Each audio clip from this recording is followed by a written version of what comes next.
Number 4 is compare yourself to who you were yesterday, not to who someone else is today.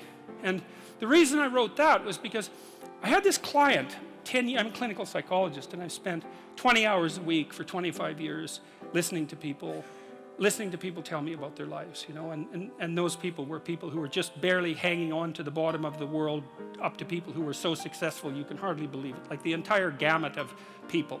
And that's been absolutely fascinating. It's like being a clinical psychologist, if you really listen, is like being immersed in a Dostoevsky novel all the time, you know, because it's amazing what people will tell you if you listen to them. People are so interesting if you actually listen to them, because they're so peculiar. Like they're like penguins or rhinoceroses and ostriches. They're unlikely creatures. And anyways, with regards to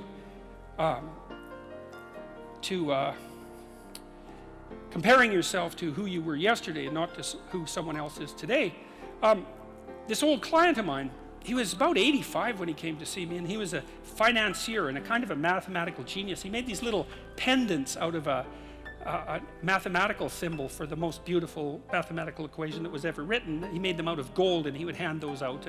And he had studied psychology as a young man, and he introduced me to this concept that I didn't know about, called the Pareto distribution, which, see, I'd been taught as a psychologist that most human characteristics were normally distributed, right? So most people were average and some people were extreme. That's a Pareto or a normal distribution. Intelligence is like that, and height, there's more people of average height than very tall or very short, and weight is like that, and lots of things are normally distributed, and psychologists tend to assume that everything is, but it isn't. Creative products are distributed in a Pareto distribution, and that's a whole different thing, and it's really important to know this. It's another fundamental fact, the knowledge of which can sort of transform the way you conceptualize, let's say, the political landscape. So here's an example of the Pareto distribution. You know, there's a rule of thumb that if you run a company, that 20% of your employees do 80% of the work, or that 20% of your customers are responsible for 80% of your sales, or that 20% of them are responsible for 80% of the customer service calls. Same thing, but that's not exactly the rule. The rule is worse than that.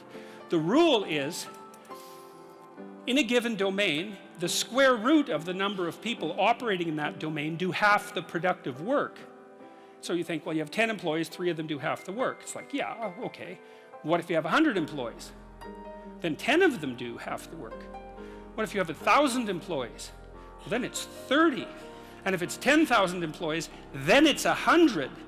And this actually turns out to be a rather ironclad rule. It applies across very, very many situations. It applies, for example, to the mass of stars and the size of cities. So you can see how universal it is as a law. And it's something like those that have more get more, and those that have less get less. That's the Matthew principle, right? To those who have everything, more will be given. From those who have nothing, everything will be taken away. And the economists sometimes call that the Matthew principle. And so what that lays out is a world that's rife with inequality. So, you know, you hear this idea that I think it's the 85 richest people in the world have more money than the bottom 2 billion. That's a Pareto distribution phenomena. And you might say, to hell with capitalism for producing that. It's like, sorry, you got your diagnosis wrong. It's a natural law. It's no matter what society you study, you get a Pareto distribution of wealth. You get a Pareto distribution of number of records recorded. You get a Pareto distribution of number of songs written or goals scored. Like any creative product has that characteristic. And it's partly because as you start to become successful, let's say, people offer you more and more opportunities. And as you start to fail, people move away from you and you plummet. And so, okay, so that's rough. So what it means is that there is always a landscape of inequality. And I'm not saying that we shouldn't do anything about it, although I am saying that we don't know what to do about it. That's the thing, you know, because you can modify the Pareto distribution of wealth, let's say, but we don't know how to do it without maybe disrupting the system so completely that it collapses, which is what happened in the Soviet Union, for example, and in Maoist China. They were trying, at least in principle, to adjust inequality. But the cure was far worse than the disease. And the truth of the matter is, we actually don't know technically how much inequality there has to be to generate wealth. We can guess, and you could say, well, there should be less, and you might say, well, there should be more. If you're left-wing, you'd say less, and if you're right-wing, you'd say, well, we'll just let the inequality flourish. But we do know that it's inevitable, and we also know that we don't know how to regulate it.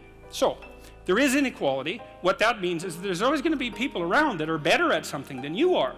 And that's a problem, because you can get jealous and you can get bitter and you can get resentful, and worse, you can get hopeless, you know, because you look like I have this friend of mine. He told me something so funny.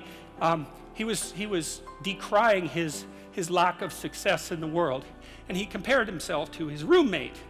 And he said, you know, his college roommate was doing much better than he was. And his bloody roommate was Elon Musk. It's like, really? Like, it's like, oh, you're not doing as well as Elon Musk. Well, I mean, you can see it would take it rather personally, because they were roommates and everything. It wasn't like he was doing badly. Like, he was doing pretty damn well. It's like, I'm not as good as Elon Musk. It's like, yeah, well, you and like 7 billion other people, you know. But I thought it was instructive because you have to be careful who you compare yourself to. Now, you can't just not compare yourself to successful people, right? Because then you don't have anything to aim at. And one of the things I learned from Jung, this was a cool thing. I'm going to make a real lateral move here.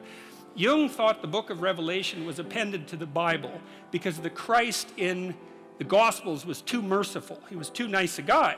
Now, he's an ideal, right? And Jung said, wait a second, an ideal is always a judge. That's the thing about an ideal, because you're not as good as your ideal, so your ideal is a judge. And Revelation has Christ coming back as a judge, and that was Jung's explanation at the level of the collective unconscious for the pasting of that remarkably strange and terrible book onto the end of the Bible.